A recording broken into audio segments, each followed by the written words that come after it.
Este es el primer video que le vamos a dedicar al periodo conocido como regencia desde la perspectiva británica, que popularmente se lo usa para referir a los últimos años del siglo XVIII y las primeras décadas del siglo XIX, cuando el entonces rey Jorge III, por causa de enfermedad mental, mediante el acta de regencia, su hijo mayor fue nombrado el príncipe regente, hasta que luego lo sucedió. Pero si han escuchado de la moda imperio, se refiere más desde la perspectiva francesa, al primer imperio francés establecido por Napoleón Bonaparte en 1804. La moda que predominó en las primeras décadas del siglo XIX fueron una evolución de cambios políticos de la Revolución Francesa, que se propagó por toda Europa y por todo el continente americano también. Nosotros en Sudamérica no fuimos ajenos a la moda occidental de esta época. Si les gustaría un término más neutral, y en este caso tomado prestado de la historia del arte, pueden referirse como neoclásico, ya que al fin y al cabo buscaba imitar la vestimenta de la antigua Grecia y abrazar la estética que acompañaba los ideales de repúblicas democráticas. En especial los países que nos independizamos de monarquías europeas y establecimos nuestros propios gobiernos democráticos, le dimos la bienvenida a esta moda inmediatamente. Aunque al ojo no entrenado, todos los vestidos de 1800 a 1820 les pueden parecer un poco similares, si se detienen van a poder observar el cambio del drapeado y del volumen más natural sin restringir de ninguna forma al cuerpo humano, con hasta telas translúcidas que causaban escándalos para las generaciones anteriores y accesorios que confirman ese primer entusiasmo por imitar el ideal griego de belleza en los primeros años. Hacia 1810, la vestimenta mantiene el talle debajo del busto sin marcar la cintura, la manga globo se volvió característica, pero empieza a agregar un poco más de estructura hacia el ruedo de la falda. Para 1820 la cintura volvió a su lugar natural en el cuerpo, las mangas fueron creciendo en tamaño y la falda dejó de ser recta para empezar a ser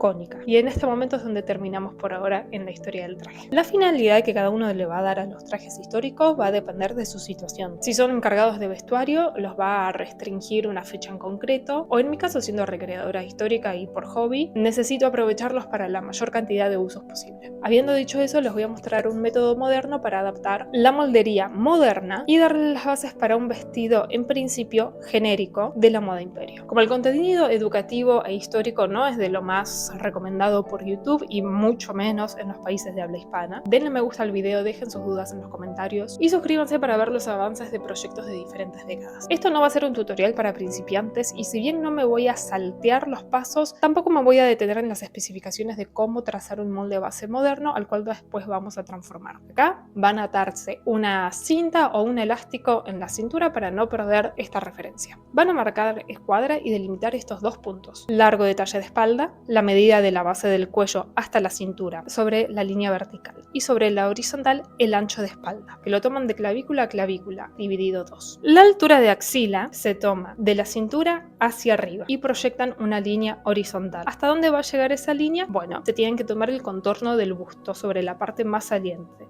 No dejen caer la cinta métrica ni que se suba. El contorno de busto lo dividen por 4. El contorno de cintura también se divide por 4 y luego se suman 3 centímetros. Marcando la línea de cintura en el molde, lo que les dé van a marcar la mitad hacia arriba y terminando 1 o 2 centímetros por encima de la línea de axila, van a marcar 1 centímetro a cada lado sobre la base para dibujar la pinza de espalda y desaparecen estos 3 centímetros que agregamos. Van a medir el contorno del cuello y dividirlo por 6. En ese punto van a subir 1,5 centímetros y no se me pierdan en esta parte. Tienen la vertical que marca 1/4 del busto, es el rectángulo más grande, y por dentro tienen la mitad del ancho de espalda, es el rectángulo un poco más chico. Sobre la línea del cuarto de busto van a marcar una referencia de 3 o 4 centímetros. Asegurándose de estar en escuadra, proyectan un poco esa línea hacia el centro. Van a conectar la base del cuello aplicando el ancho de hombro hasta toparse con esta línea. Conectan con una curva el punto del hombro apoyándose apenas un poco sobre la mitad de la línea de la sisa y terminan en la axila. Así termina la espalda, que es lo más fácil. Les recomiendo calcarlo o marcar el contorno con una rueda para no tener que volver a dibujar todo esto y usarlo de referencia para la delantera. Van a bajar la línea de hombro 2,5 centímetros. Al cuello lo van a aumentar 2 centímetros para hacerlo más cavado en la delantera. Para dibujar la sisa delantera, que es más cavada, van a entrar 1 centímetro en paralelo sobre la línea que ya estaba dibujada y van a volver a conectar estos puntos. Tiene una forma más redondeada que la de la espalda, que es un poco más plana. Ahora es donde se empieza a diferir de la espalda porque vamos a dibujar el busto. Van a alargar el delantero. ¿Cuánto? La diferencia que tengan entre talle de espalda y talle delantero. Eso es lo que aumenta el recorrido del busto. Y mientras miden esto, también van a ubicar la altura del busto, desde la base del hombro hacia abajo. Y la van a marcar en el molde debajo de la línea de axila. Cuanto más grande sea su busto, más abajo va a dar esta medida. Terminemos de dibujar la cintura. En esta nueva línea vuelven a marcar 1/4 del contorno más 3 centímetros. A la mitad proyectan hacia arriba hasta la altura del busto. Vuelven a dibujar la pinza y listo. Pero ahora hay que resolver el lateral, porque ya no coinciden. Sobre la línea de busto van a marcar la diferencia que agregaron para la pinza, lo que sea que eso haya sido, y ahora tiene que desaparecer.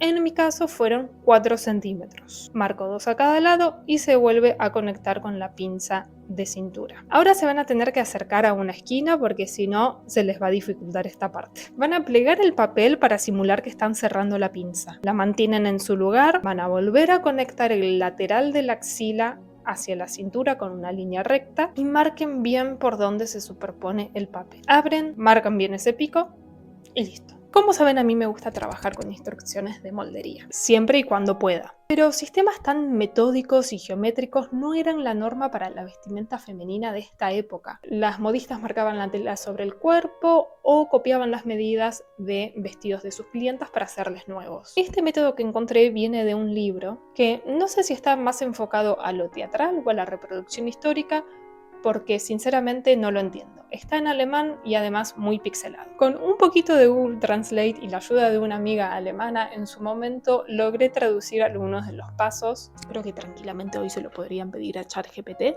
Y esto es lo que yo pude interpretar de los diagramas, que al menos trata de volver un poco más metódico, algo que por lo general vemos que se hace a ojo. Y aprecio mucho tener una fórmula replicable. Así les quedaba el corpiño base del siglo XXI y ahora ¿cómo lo llevamos a 1810? Hay que eliminar la pinza del busto, al menos en la posición donde está ahora, y llevarla al hombro. Dibujo una línea, corto, pego y listo.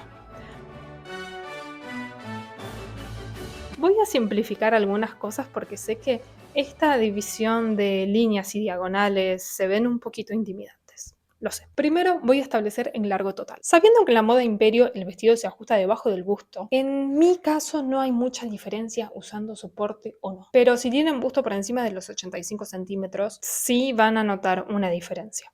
Y en esta moda el busto tiene que quedar lo más alto posible. Quiero decir, tómense las medidas usando el soporte correspondiente. Yo lo estoy haciendo sobre una chemise y el Stay Daphne de mi página web. Voy a tomar el largo total en diferentes partes, debajo del busto y abajo de la axila, marcándolo en el molde en sus respectivos lugares. Por el momento lo voy a unir con una línea punteada. Me olvidé esta parte de la explicación en el video original, así que ahora me toca grabarlo solamente con la luz del flash y no veo nada. Van a tomar el contorno del bajo busto y dividirlo en 4. Lo van a comparar con el recorrido que hay en el molde y van a restar todo lo que sobra. En mi caso fueron unos 5 centímetros y medio, que los puedo distribuir en las pinzas. Si tuvieran una medida de busto mayor a 85 o 90 centímetros, tal vez puedan hacer 3 pinzas con una buena profundidad. En mi caso voy a hacer solamente 2 pinzas. De cualquier forma, van a marcar la profundidad de una de las pinzas en el centro del molde donde estaba la original y pueden ubicar en líneas paralelas una a cada lado. Yo solo voy a hacer 2, así que la segunda la voy a ubicar hacia el lateral de la prenda. Conecten con líneas curvas, va a quedar en forma de gota, y si no quisieran hacer pinzas, esta diferencia se puede disminuir haciendo un frunce. Una vez que hayan determinado el ancho del bretel, profundidad del escote y la forma que sea que quieran, no los puedo orientar o condicionar con una medida específica porque esto va a depender mucho del gusto de cada uno.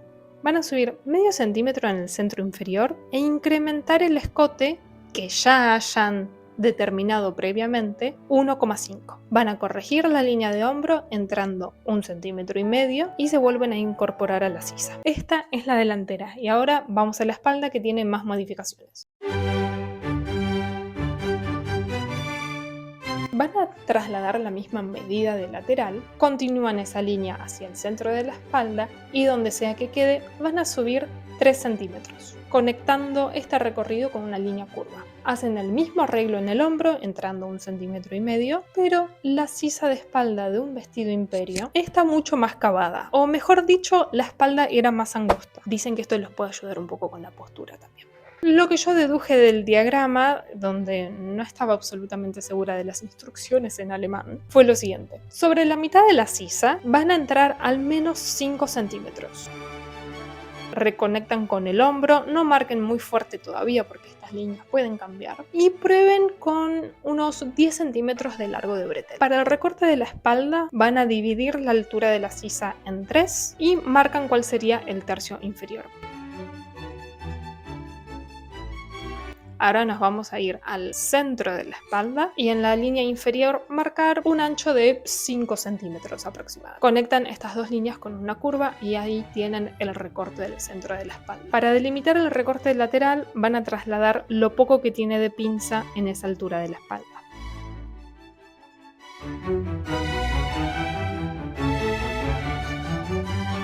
Ahora vean el molde y fíjense si tiene esa forma de diamante que es tan común en la espalda de los vestidos de esta época, y siéntanse libres de inclinar un poco más alguna línea, mover un poquitito la ubicación del recorte, cavar más la sisa de espalda, y cuando estén a gusto van a terminar con estos recortes. No va a haber costura en la línea de hombro, sino que esta parte del delantero se une con la espalda y la costura queda retirada hacia atrás.